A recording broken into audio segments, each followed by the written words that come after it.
సంస్మరణ సభలో వైసీపీ నేత అంబటి రాంబాబుతో కలిసి వేదికను పంచుకున్నారు టీడీపీ ఎమ్మెల్యే బోండా ఉమా. అవును. సో ఎందుకు అంబటి రాంబాబుతో వేదికను పంచుకోవాల్సి వచ్చింది అండ్ అంబటి రాంబాబు పక్కనే కూర్చుని రాసుకు పూసుకు తిరగడం ఏంటి అని చెప్పేసి టీడీపీ వాళ్ళకి కొందరికి నచ్చలేదు. వెంటనే అధిష్టానం దృష్టికి తీసుకెళ్లారు. చంద్రబాబు నాయుడు కూడా కొంతమందికి ఆ బాధ్యత అప్పచెప్పారు, వివరణ తీసుకోండి అని చెప్పేసి. అండ్ అదే సభలో బోండా ఉమా మాట్లాడిన ఒక విషయం వివాదానికి కారణమైంది. ముద్రగడ ఎఫెక్ట్ తోనే 2019లో మేము అధికారంలోకి రాలేకపోయాము తిరిగి అని చెప్పేసి.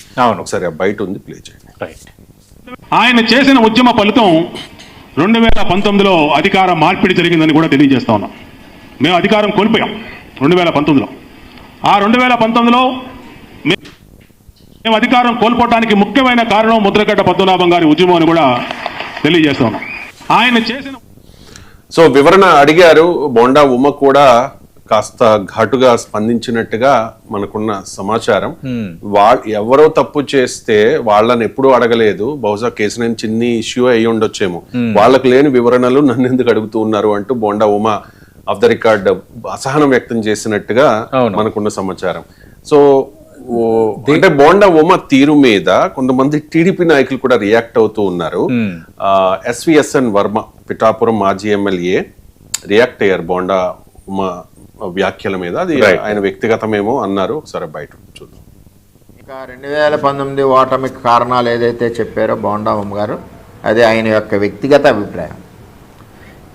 నేను చెప్పింది ఏంటంటే, ఈవేళ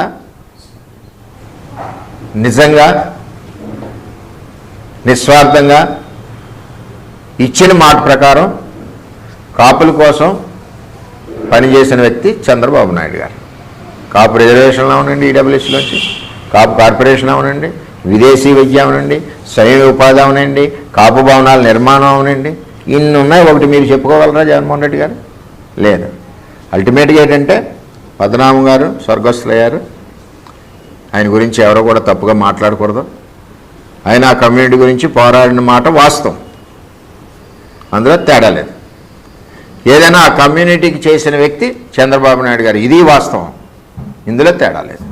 కాపుల కోసం ఇంత కష్టపడి ఇంత ఖర్చు పెట్టి ఇన్ని రకాల అవకాశాలు కల్పించిన చంద్రబాబు నాయుడు గారి గురించి యావత్ తెలుగుదేశం పార్టీలో ఉన్న 175 నియోజకవర్గాల్లో ఉన్న అందరం మాట్లాడవలసిన ఆవశ్యకత ఉంది. నిజాలు ప్రజలకు తెలియజేయాలి. ఎందుకంటే ఒకసారి మర్చిపోతారు. కాపుల అభివృద్ధికి 2014-19లో చంద్రబాబు నాయుడు గారు చేసినట్టు ఏ ముఖ్యమంత్రి కూడా చేయలేదు. చంద్రబాబు నాయుడు గారికి కులాలు ఉండవు. ఏ కులం వెనకబడిందో దాని మీద ప్రేమతో అభివృద్ధి ఆర్థికంగా నిలబెట్టడానికి చూస్తారు.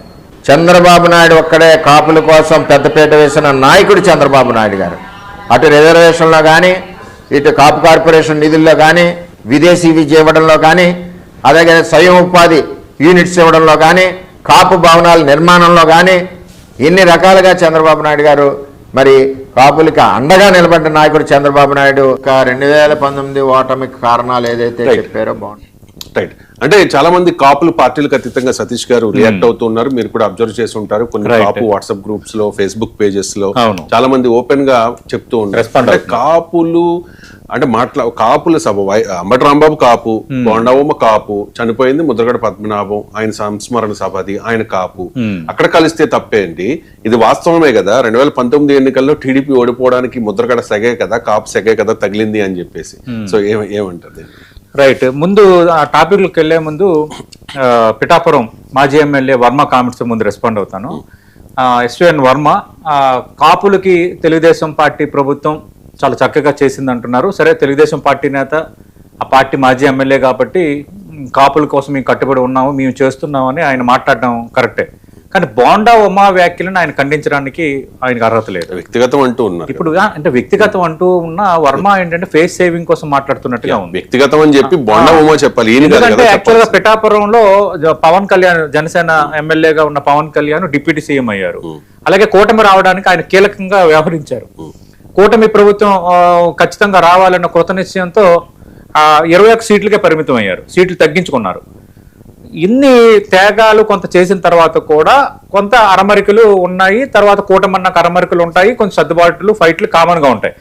కానీ పిఠాపురంలో ఏంటంటే నిజంగా జనసేన ఎమ్మెల్యేని జనసేన కార్యకర్తలని నేను అన్నాను ఒక ప్రత్యర్థి లాగానే వర్మ ట్రీట్ చేశారు. వర్మ వర్గం ట్రీట్ చేసింది. దాంతో చాలా పెద్ద దుమారం ఎరేగింది. పవన్ కళ్యాణ్ ని ఓడించే ప్రయత్నం జరిగిందట అక్కడ. అనటము, ఒక ఇష్యూస్ జరగటము మాదేమో నడుస్తుంది వైసీపీ నుంచి జరగడం లేదు, కానీ అక్కడ జరిగింది.